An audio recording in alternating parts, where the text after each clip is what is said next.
शक्तीपीठ महामार्ग रद्द करण्याच्या मागणीसाठी पलूसमध्ये पुरोगामी संघटनेच्या वतीनं मोर्चाचे आयोजन. शक्तीपीठ महामार्गाची मागणी कोणीही केली नाही आणि या महामार्गाची आम्हाला गरज नाही. या महामार्गाला पर्यायी समांतर रस्ते भरपूर आहेत.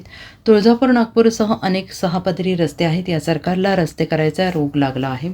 लोकहिताच्या कामापेक्षा दिखाऊ कामाला प्राधान्य दिले जाते. 1,10,000 कोटीचे कर्ज काढून प्रत्येकाच्या डोक्यावर 10,000 रुपये कर्जाचा बोजा टाकून राज्यकर्ते अदानी अंबानीच्या उद्योगांना सोयीसाठी शेतकऱ्यांच्या पिकाऊ जमिनी ताब्यात घेऊन करत असलेल्या जनतेची मागणी नसलेला शक्तीपीठ महामार्ग हाणून पाडा, असे प्रतिपादन विद्रोही सांस्कृतिक चळवळीचे नेते कॉम्रेड धनाजी गुरव यांनी केलं आहे. ते पलूस येथे परिवर्तनवादी संघटना आणि डावे पक्ष आयोजित पंतप्रधान आणि मुख्यमंत्र्यांना तहसीलदारांच्या मार्फत जनतेच्या मागण्यांचे निवेदन प्रदान करण्याच्या प्रसंगी झालेल्या सभेत बोलत होते. या प्रसंगी किरण तात्या लाड म्हणाले, देशाच्या स्वातंत्र्यासाठी ब्रिटिश सत्तेला हादरा देणाऱ्या क्रांतिकारकांच्या या परिसरात शक्तीपीठ महामार्गाला पाय ठेवू दिला जाणार नाही.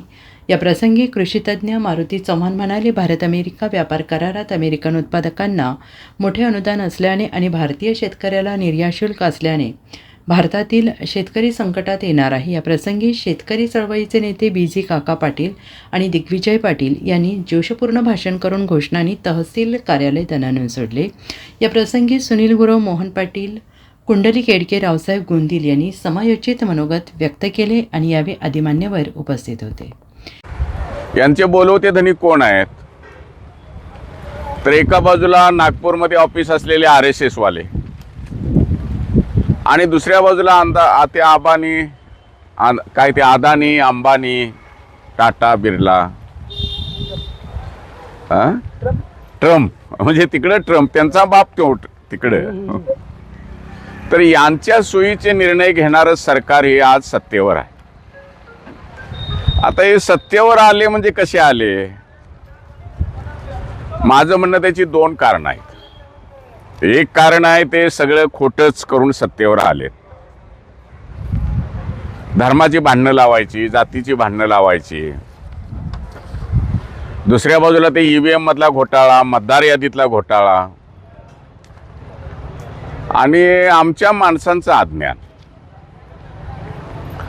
ह्या सगळ्या गोष्टींच्या आधारावर सत्तेवर आल्यामुळं यांना जनता महत्त्वाची वाटत नाही, यांना त्यांचे मालक महत्त्वाचे वाटतात. म्हणून आत्ता ज्यासाठी आपण निवेदन द्यायचं असं चर्चा केली, त्यातला एक नंबरचा जो मुद्दा आहे तो आहे शक्तीपीठाचा. आमचं म्हणणं आहे शक्तीपीठाची गरज काय? कोणी बोलायचं शिक्षण हे लोकांना, सामान्य माणसाला शिक्षण मिळालंच नाही पाहिजे, असं ह्या भाजपच्या सरकारची आज म्हणजे त्यांनी केलेले सगळ्या कामावरून दिसून येतं. त्यांचे निर्णय तशा पद्धतीने होत चाललेले आहेत. मोफत शिक्षण कुठेही मिळालं नाही पाहिजे. नुसतंच आपलं सांगतं की मोफत शिक्षण आम्ही देतो आहे, परंतु कोणत्याही जिल्हा परिषद शाळा असू देल, अनुदानित शाळा असू द्या, बंद कशा पडतील, त्याच्यावर विद्यार्थ्यांची संख्या कशी लादली जाईल. आणि आता नवीनच एक त्यामध्ये येतं आहे की क्लस्टर करणार, कॉलेजसुद्धा त्या ठिकाणी असणारे कॉलेज बंद पाडण्याचा ढागाट ह्या शासनानं गाठलेला आहे. सामान्य माणसाच्या मुलांना शिक्षण मिळालं नाही पाहिजे की जेणेकरून ते जागे झाले नाही पाहिजेत. त्यांना अक्कल नाही आली पाहिजे की ते आपल्या अंगावर काही समजून येतील, त्यासाठी त्यांना थोपवण्यासाठी हा एक घाट घाटण्याचं काम या शासनानं केलेलं आहे. शिक्षणाच्या कोणत्याही शाखेमध्ये बघायला गेला तर आज शहराकडे माणसांची ओढली जात आहेत शिक्षणासाठी. ग्रामीण भागातलं शिक्षण पूर्णपणे शेतकऱ्याच्या आणि कामगाराच्या मुलांना शिक्षण मिळालं नाही पाहिजे, अशा पद्धतीची संकल्पना ह्या शासनाचं दिसून येते.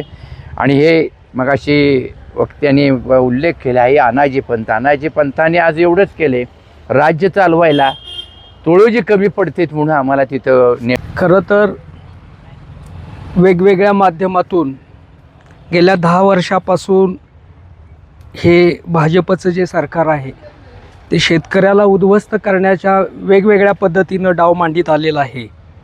आणि त्याचंच एक षडयंत्र म्हणूनच हा 1,10,000 कोटीचा हा रस्ता तिने आपल्यावरती लादला आहे. मी मगाशी गुगलवर बघितलं, 1,10,000 कोटी म्हणजे किती? का माझ्या बाण कधी लाखाच्या वर गेला नाही, बाला लाख बघितलं नाही, मी लाख कसं तरी बघितलं पोरं आता IT क्षेत्रात गेल्यामुळं. पण एकावर एक लिहून त्याच्यावरती 11 शून्या मांडायच्या, म्हणजे मग 1,10,000 कोटी एवढं झालं. परत आमच्या एका भगिनीनं परवा विवेचन केलं याचं, तिनं भागाकार केला. 840 किलोमीटरचा हा रस्ता आहे. तेव्हा तिच्या लक्षात आलं की 1 किलोमीटरला 130 कोटी रुपये हे सरकार खर्च करणार आहे. त्याच्यानंतर पुढं जाऊन दुसऱ्या भगिनीनं अभ्यास केला. ती म्हणली एवढे पैसे आणले कुठनं? तर मग त्यांनी सगळ्यांनी विचारलं तर म्हणले आम्ही कर्ज काढलं. Bureau report SBN Marathi, Palus.